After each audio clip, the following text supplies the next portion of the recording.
Happy New Year to you. Perhaps you are feeling this nudge inside of you. It's an interesting nudge. And this nudge is telling you that something more is needed in this year. Well, I'm going to say it again. A happy new year to you. Hello, my name is Lucy Macridis, and I am voiced by Lucy, your go-to voice for impactful storytelling and dynamic delivery. Hi, this is Lucy, your clarity coach, and this is Tuesday Talks at 3. Welcome to the first episode of the year. And this particular theme that we are looking at is visions and new beginnings. Visions and new beginnings. What an amazing way to start the year. Now, when we talk about visions and new beginnings, it just gives you a suggestion that something is shifting in our lives. And I must say, the season that we have just come from is a festive season, and therefore we were all excited. And we have great ideas for this year. And this is so good because when you start out a new journey, you need to have a plan. And that's why we are calling it Vision and Beginnings. Now, as we look at this, and the question that we are seeking to answer now is what is the vision that your future self is waiting for you to start acting on? Because that stills you and brings you to this present moment. Well, I have written a book, which is the Vision Board Planner for 2026. And this is a guide to help you and anybody else that you know to be able to start thinking in a very systematic way. However, I would like us to look at two areas today. And one of them is creating space to see clearly. You know that song, I Can See Clearly Now, that the rain is gone.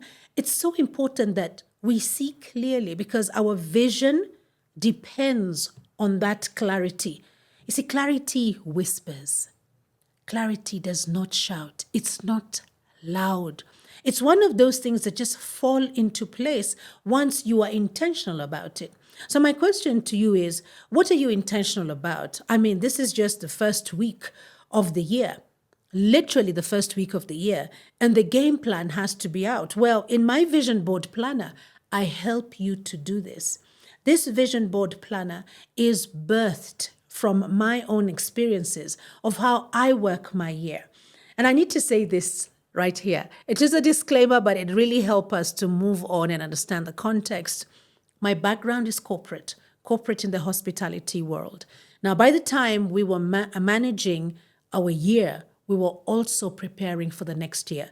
So believe it or not, and for those of you who are listening, you can relate to this, we would start planning for the next year by August of the current year. And this is a calendar year of January to December. So by August, we are actually planning the next year. So yes, you understood it right. I started planning my vision board for 2026, August, and I started putting it down on paper in September. Again, clarity is not loud, doesn't shout. Clarity whispers. So in that silent movement of ensuring that every month of 2025 was building towards my next year, I was able to collect data. I was able to document stuff. And I'm asking you at this point, what is your vision for this year? What have you already collected or collated from 2025 that is helping you push your vision forward? Or are you already feeling disconnected? Because this is what happens. I mean, the question we're asking today, what is the vision that your future self is waiting for you to act on here and now? It could just be clarity on understanding what you need to get done. So pause today. I invite you to just pause today and write out a sentence in a journal. And in fact, if you do have my vision board planner, there are pages in there where you have space to write out this statement. In 2026, I am becoming, of course, ... You end up populating what it is that you're wishing to become.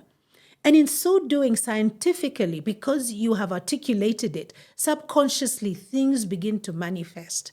The things that you had prepared, you know what we call the gathering years, and maybe it's 2025 or 2024, I beg your pardon. Maybe those are the years that then are coming clearly to your mind. But as you do that, record it. As you record it, whatever it is you are becoming in 2026 is already taking form. Like I say, we are only in the first week of the year, and there's so much opportunity moving forward. Well, I believe that you need to anchor your vision beyond goals. Why do I say this? It's one thing to wish to do something, and this is what we do on the 31st of December into the 1st of January. We feel under pressure to say, this is what I'm going to do in 2026. And this is a good thing. But the next step is very important for you to execute that desire of yours. So whatever goal it is, you want to anchor it with your vision. I'll say that. Whatever goal it is that you have, anchor it with your vision. In my case, my vision for 2026 is to rise into wholeness. And then I've got 12 months in this book that every month is going to get me closer and closer to my vision. Although I must say this, I wrote a book earlier this year, and this book took me 3 years to write. This previous book I had written 5 years ago. Now, having written this book 5 years ago, there was a pressure for me, and that's pressure, internal pressure, not external pressure. Internal pressure to come up with another book because I'd already shown the world what I could do, and there was fear and pressure. And we should not be coming from a place of pressure. We should be coming from a place of having our vision just anchored in our goals. And so, yes, it took me 3 years. It's a smaller book, isn't it? But it took me 3 years to get to this point. Every year it was on my vision board because every year I had something different I was doing towards executing this.